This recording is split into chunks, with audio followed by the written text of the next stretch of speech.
You're listening to BQN. Assimilate the audio.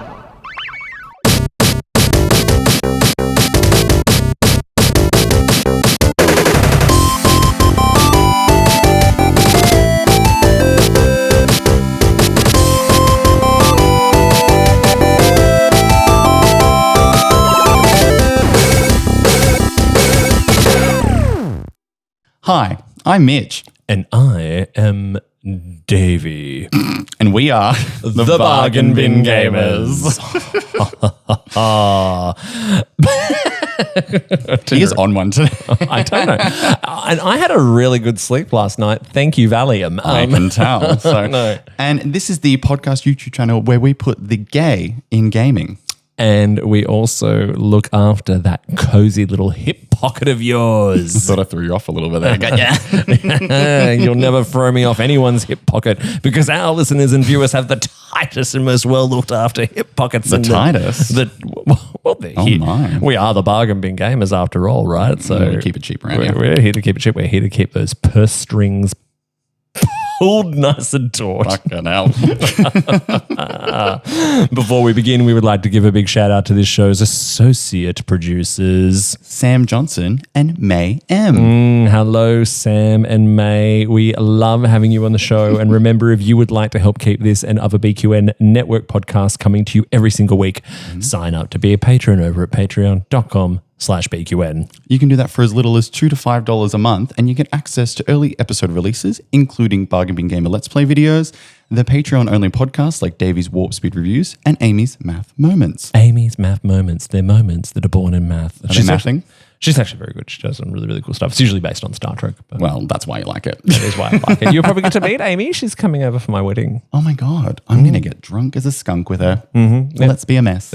Yeah, that'll probably happen. Oh God, I'm getting drunk with everyone. Your mum is not safe. Shout out, guys.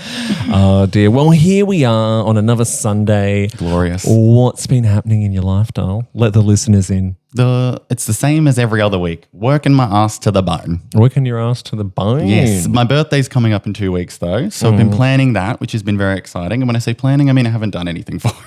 I really need to book it. Excellent. I'm very happy to hear that. What about you, dear? What's been going on? I finished my 100% run of Cyberpunk 2077. Oh, how was that? Yeah, it was good. I mean, when I say I did 100% right, like there was... I got an ending because there are different endings you can get, and I got 100% of the playthrough that I did, right? Because, spoiler alert for a 5-year-old game, there are multiple endings, and when the game ends, a lot of the characters who you interacted with all start leaving you kind of voicemails in terms of like what happened based on your decisions, and obviously there's lots of different things you can do. The good thing is that like I can go straight back to my save before I took the path that led to my ending, and I can try other things again because the Phantom Liberty DLC introduced a different ending. Love. So I actually kind of want to explore what that is. So I wouldn't mind still seeing, because I still really enjoy playing that game. I really need to pick it back up. Yeah.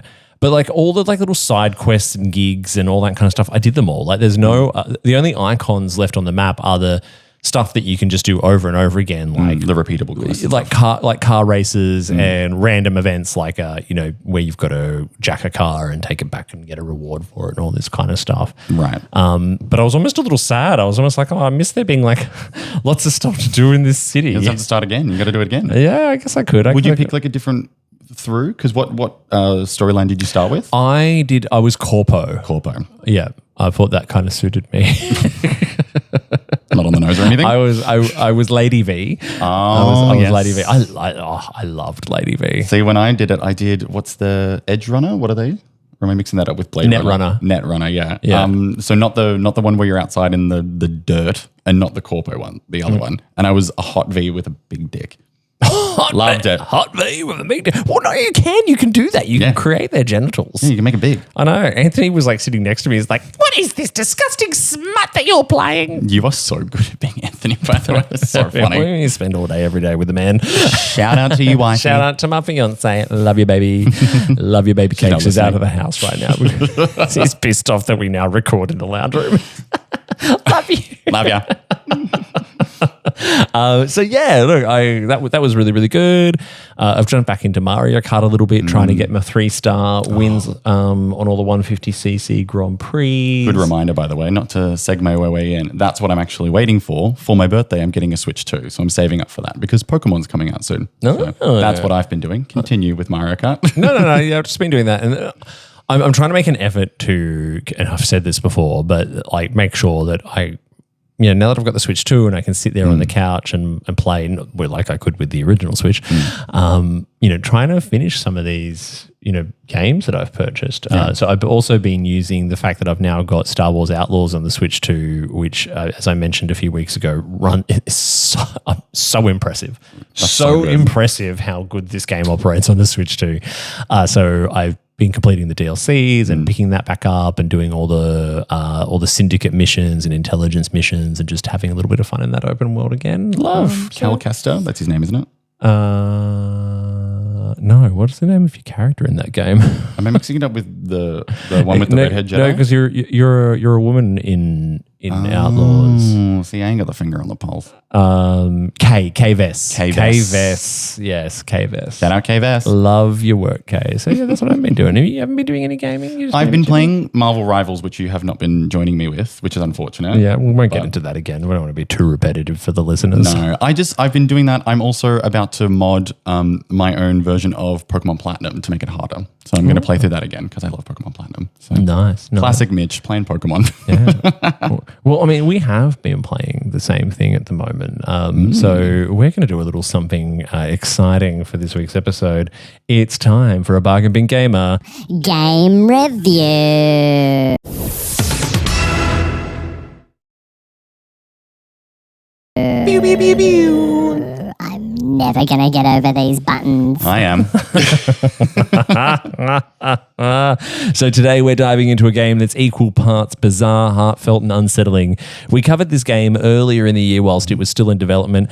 I interviewed developer Enzi after playing the demo for this game. It now has had a full release on itch and Steam, and Mitch and I have been playing Gas Station Story, a new Game Boy Color title. A surreal slice of life, as Enzi the developer describes it, set in a desert dystopia where your job is to ring up customers and navigate a mysterious computer virus and maybe, just maybe, fall in love with your co-worker. Yeah, I was trying really hard for that. That's right. You play as Clerck, team lead at 815 location number. And why did you give me all these numbers? 974-33213, a lonely little station on the outskirts of Divinity City. It's a place full of strange inhabitants, stranger updates, and even stranger choices. One night, your system gets hit with something called the update virus. And from there, things spiral. You'll make decisions that shape your relationship with Sam, your coworker, and with the customers who wander in. Be kind, be rude, or be weird. It all matters. And yes, the game's visuals, they are built with a Game Boy camera. If anyone remembers the Game Boy camera from the 90s, it's lo-fi, it's gritty, and it fits the mood perfectly. So if you've ever wanted to explore the emotional toll of retail work in a glitchy dystopia, while maybe catching feelings and alienating customers, this is the one for you. Let's get into it. Fucking buckle up, mate. So, and I'd played the demo before this, so obviously I was so excited to play the full release, and I was very excited for you to jump in and try it out as well because I think I interviewed Enzi when you were off sick. Yes. But yeah, what initial impressions? Initial impressions, not going to lie, probably one of the best games we've ever played on this channel. I loved it. Really? The thing is that it hits, I don't know how to say it in like a non-loser way, but it hits that nostalgia for me from when I used to play my Game Boy Color. So it was just very charming. It was well written. It had a very interesting story that was I didn't really know where it was going half the time, but I was along for the ride. I really, really fell in love with Sam. I really love Sam. Like I want everything good for her. Sam the co-worker. Sam the co-worker, yeah. I don't know. I just really thought it was fantastic. What about you? Yeah, it is. Charming is definitely the word. And again, as a child who came of age in the 90s and played Game Boy Color and all that kind of stuff, I was like, oh, there's something so timeless about this style of game and gameplay. It reminded me of the fact that the Game Boy, for an overpowered, little 8-bitty system, barely 8-bit system, it the scope of some of the games on there and what they tried to achieve really rivaled like what was going on some of the bigger systems at the time. Well, a lot of those games, they really push the space in those cartridges to the max. Like every bit was being used on some of those games. Yeah.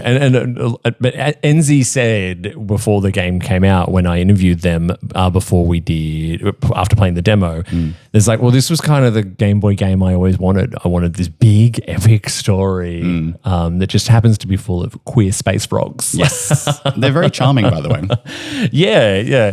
So again, I think this is a Game Boy game. I think works really, really well too. So you can download it on itch as a ROM file and play it on an emulator if you want, or you can go and download it on Steam and just get a Steam executable and blah blah blah. I honestly would buy it if they made a cartridge. I think I'd buy a physical copy if they made it. I wouldn't have anything to play it on, but it'd be a cute collectible. Oh, I can't remember if NZ said they were actually doing that. I would not, but they were. Anyway.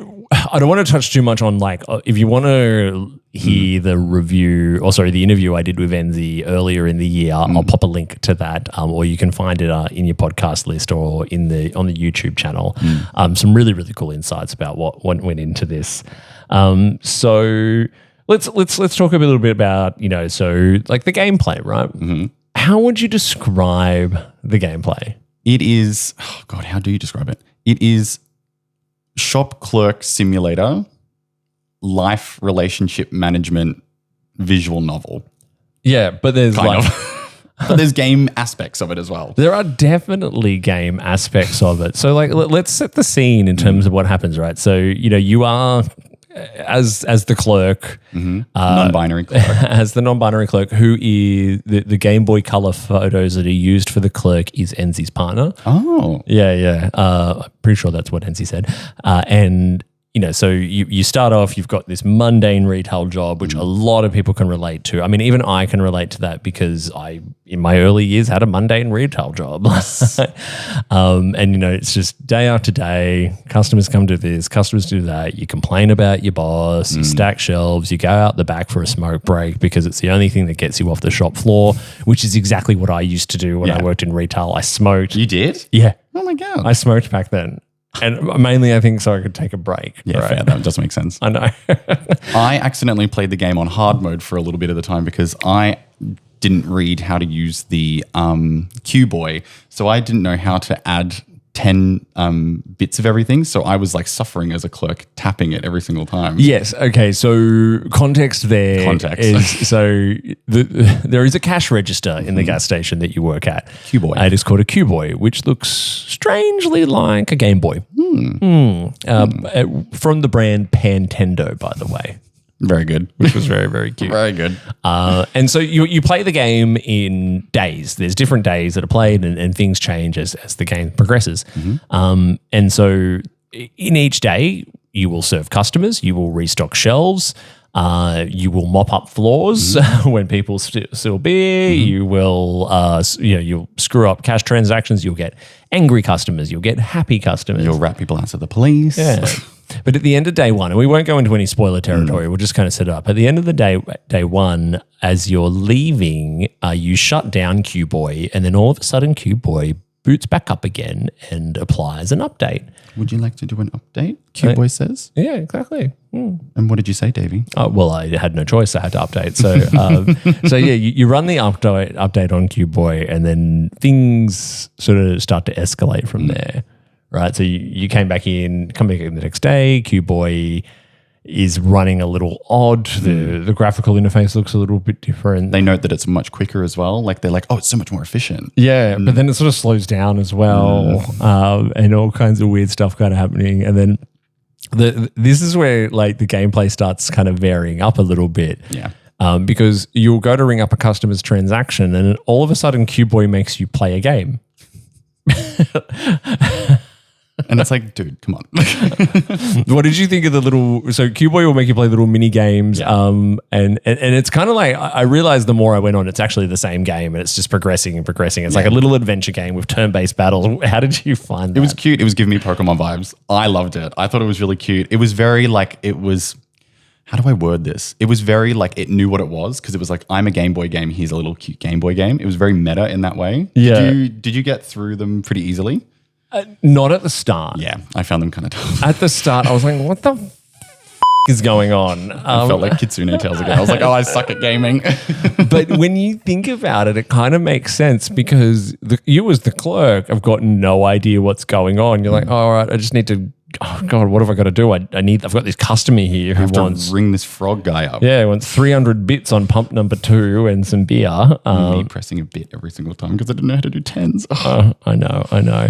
But it kind of made sense. But the thing is, I started getting better at those little games every time they cropped up because I realized I learned how to play the game, which is what happens when you. So, oh my God, that's how you play a game. Yeah, so that was kind of really, really cool. But then you move on throughout the days and then things start to escalate. You see, you drive to work, you see a building explode and people come into the shop with stories of like, oh, you know, this happened at this, went to this theme park and there's these particular robots or androids there and apparently they all got some weird update and started going crazy and people talk about things happening in factories they work at where the robots that work there are all going crazy. An android even comes into the shop at one point. Like a vague uprising in the background somewhere. Yeah.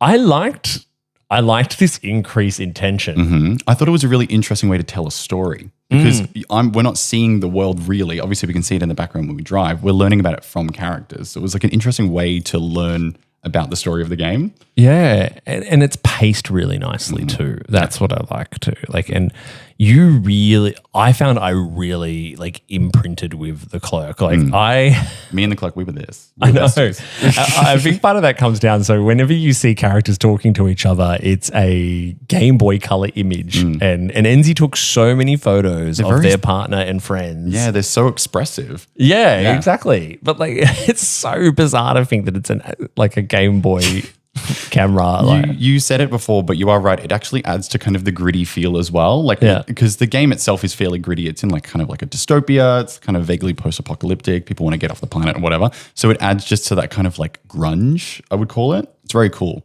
Yeah. It sets the mood. And for a game that's essentially set in 2 different locations, I mean, you're either at the gas station or you're at home. Yeah.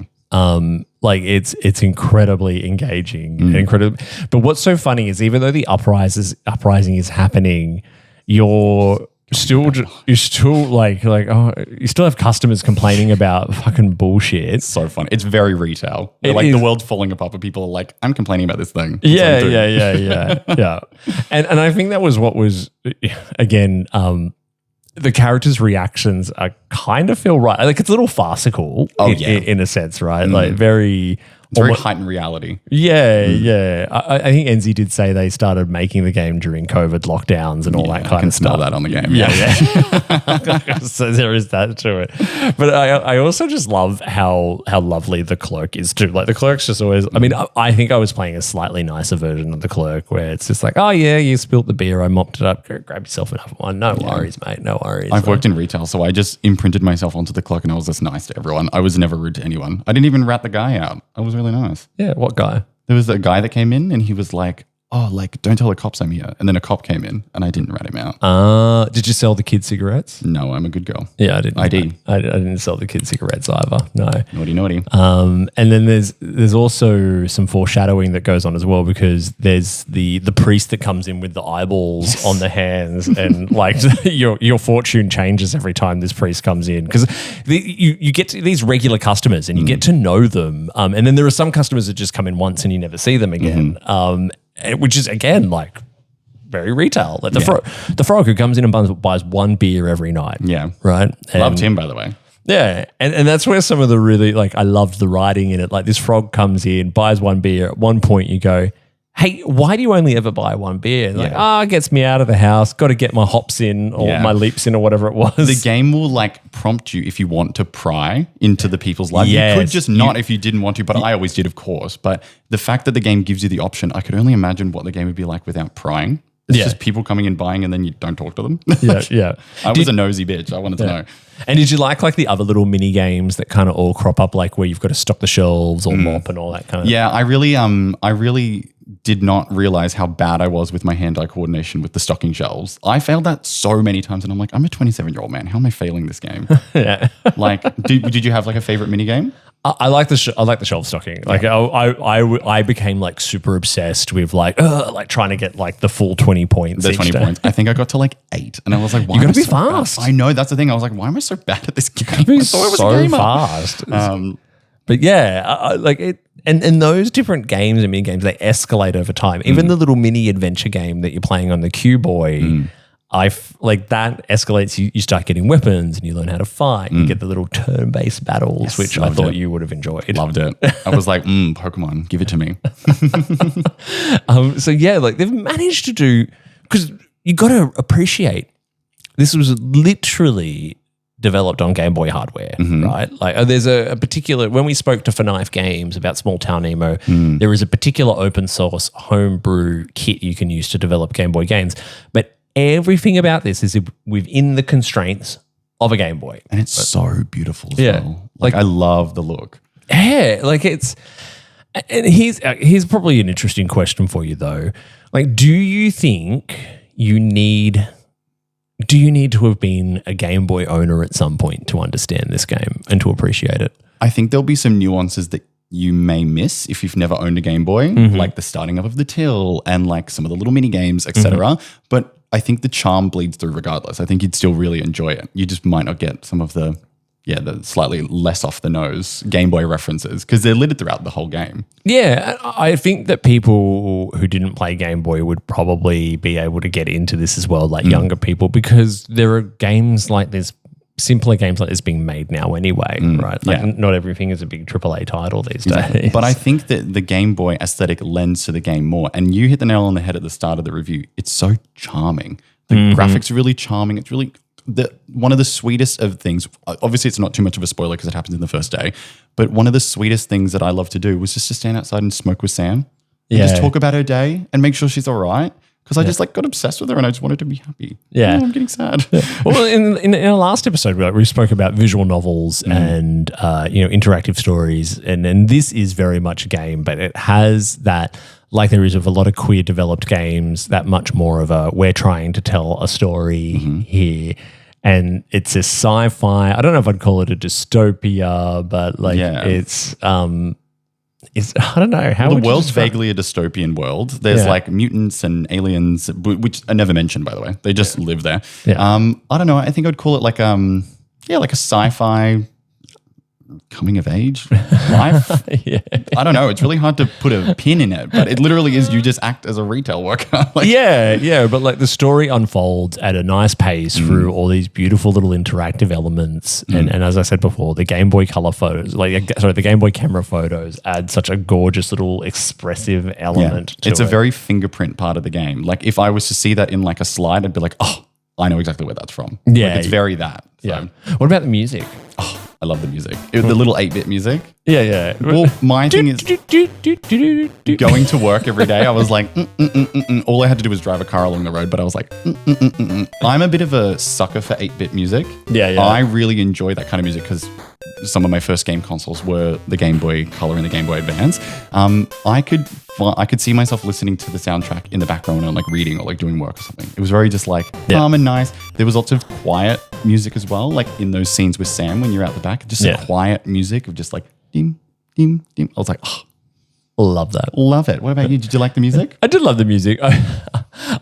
One note I think I made was that I found it really funny, the fact that things are escalating and going to shit, but it's still this cheerful music. It was really funny. There's like a building blowing up in the background. It's like, dee, dee, dee. I know. People coming in, it's like, oh my God, everyone's murdering all the children at the amusement park. It was very funny. That was something that about the game that I wasn't quite prepared for. It's not a comedy game, but there are quite comedic parts to it where like the writing is very dry. And then that really gets me. I love dry writing, and DeClerck can be quite, let's say, socially inept sometimes. And so it leads to it being kind of funny, and they kind of have to be a little bit like dry to kind of cut the tension. Like if the customer is like yelling or mad or something. It did make me giggle a couple times, which I don't know if that was intentional. Yeah, well, I mean, it's interesting. So, I mean, you talked about the characters as well. Like, I think actually, let's touch on this, right? Because I think it's time. I didn't make it gay. That's not going to get old. Do you think it will? It's been old since we started.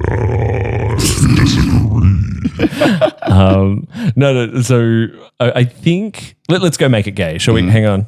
Make it gay. There we go. Did you guys get it the first time? We haven't had a chance to do this for a while. I know. We talk about the queer representation in the game. The game was developed by a queer person, non-binary person, and the game is littered with queer characters to the point where I believe, like, if you actually kind of look up the website, I think you can get all of their pronouns and all that kind of stuff. But I will say, like, what was your take on the queer representation in this game? How did it appear to you? Well, I really appreciated. I mostly looked at it from the lens of DeClerck because I really loved playing as DeClerck. But they are non-binary. Yeah. And it was interesting the relationship. Well, I don't want to spoil too much, but the relationship that develops between them and Sam. And I think they speak about interesting topics as well because obviously DeClerck doesn't have a name. They're just called DeClerck. But their relationship builds from like a friendship to something a little bit more. And I found it really, really charming that they didn't make a big deal out of the fact that DeClerck was non-binary. It was just part of the story. Yeah. I appreciate queer stories like that where it's not like how terrible it is. I have to do this, blah, blah, blah. It's just like, no, I'm just a queer person. I'm just stocking shelves. So what about you? Did you like the queerness? Oh, it's queer as so I don't bleep everything out. Just every now and then I remember the button there and I go, He's drunk with power. Drunk with power. Yeah. It stood out to me as I feel like everyone in this game is some form of queer, right? It's just a big pansexual universe. That is so true.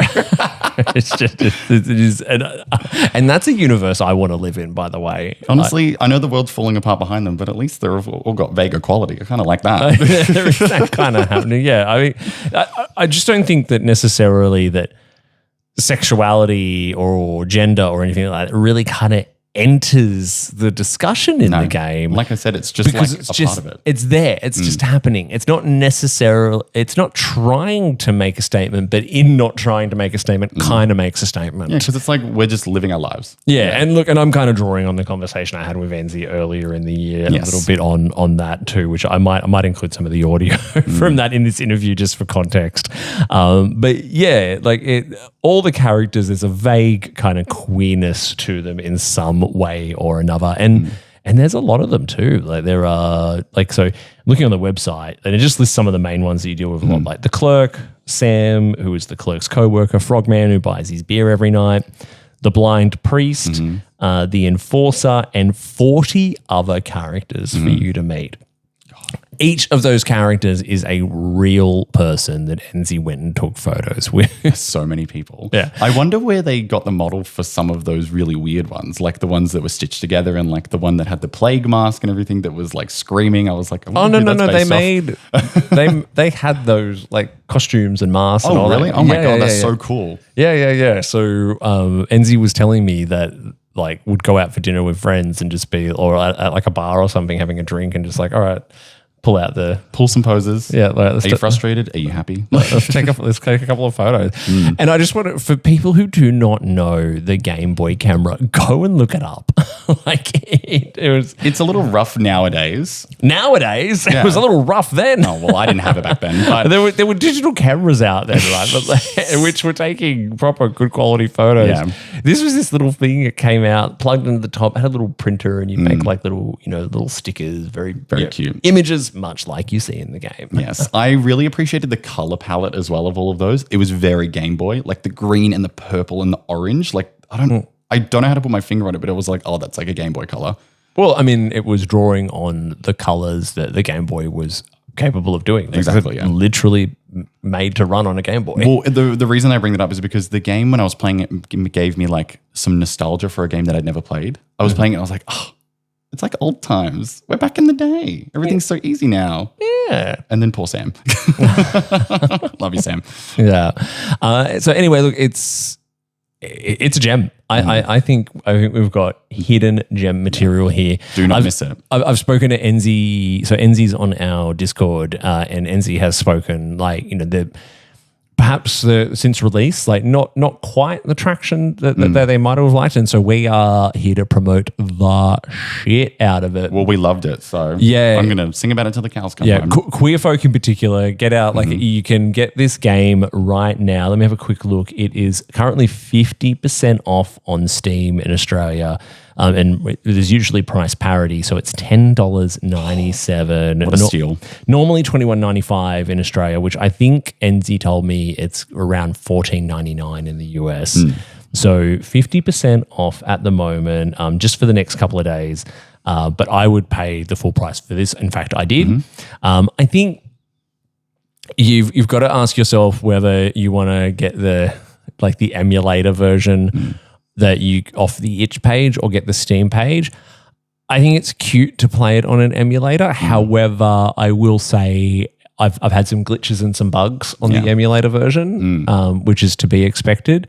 I think that you can get patches and updates a little easier if you go for the Steam version. Have you had any kind of glitches? I didn't have any issues. Oh, really? But to be fair, I'm use the emulator on my computer all the time, so I think mine's been run into the ground. It's probably not the emulator. It's like the game itself, right? Like particularly when I'm playing some of the games on the Nintendo on Q-Boy, I would get little glitches and I would have to reload my my save file. Oh yeah. What do they say at the end of the day? Are you happy with the day, or what do they say? Yeah, you happy with your day? Yes, no. Do you want to do it again? Do you want to do it again? And I'm like, I wish I could have that. What an option I wish I had in real life. The choices I would make.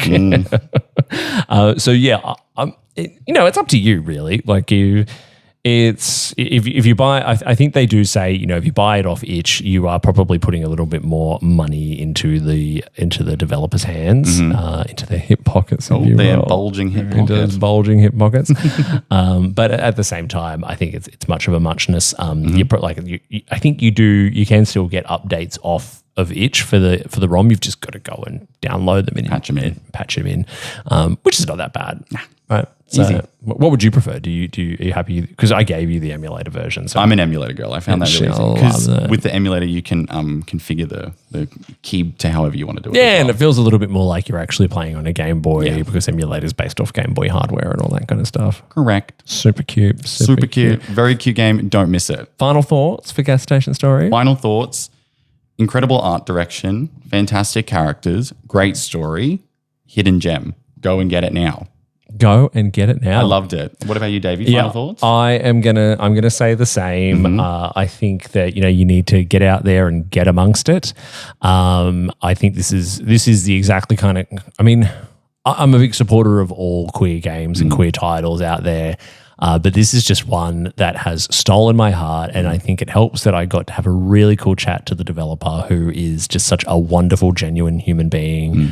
And we live in a time right now where queer people, transgender people, we need to elevate them and uplift them and tell their stories and share their art and all that other good stuff, and right? Financially support them. And financially support 100%.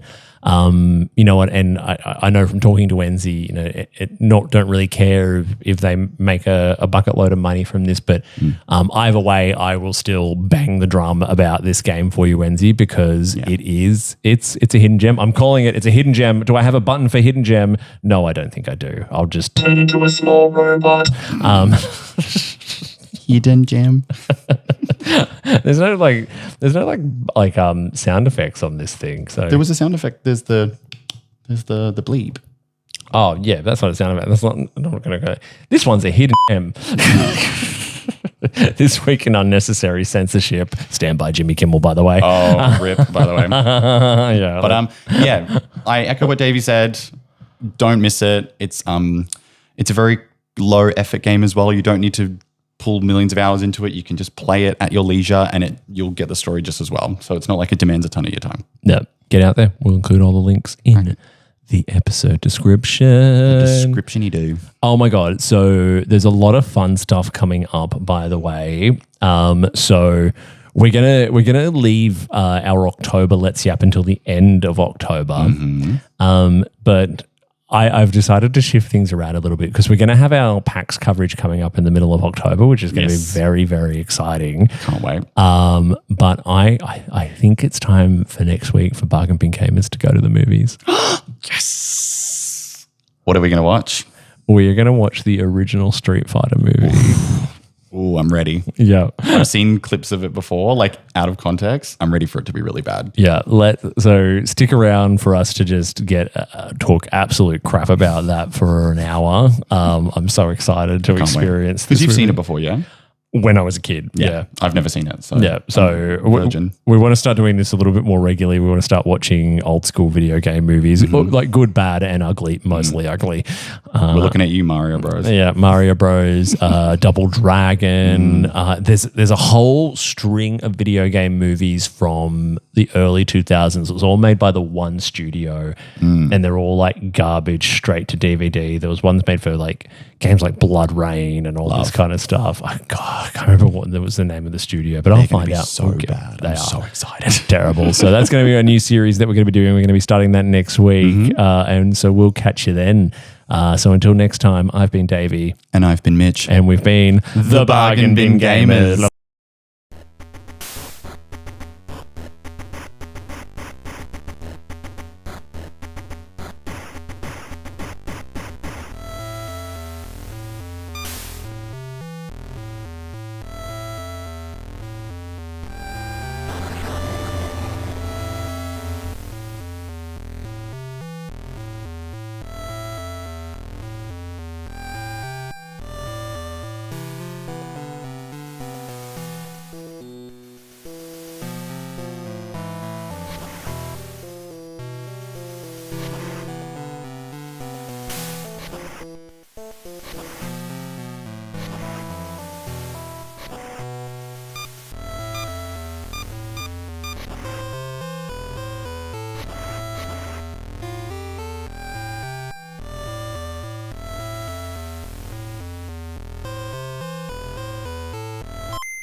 If you enjoyed this episode, make sure you give it a big thumbs up on YouTube or follow the podcast wherever you get your podcast from and leave us a 5-star review.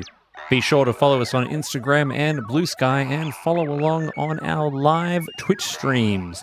You can also continue the conversation in our BQN podcast Discord by clicking the link in the episode description. Don't forget that the Bargain Bin Gamer is part of a larger network of podcasts called the BQN. You can support this and other BQN programs by becoming a patron over at patreon.com/BQN. We'd love to hear your feedback on the episode. Leave us a comment on YouTube or send us an email to bargainbingamer, Gaymer, @gmail.com. Until next time, au revoir.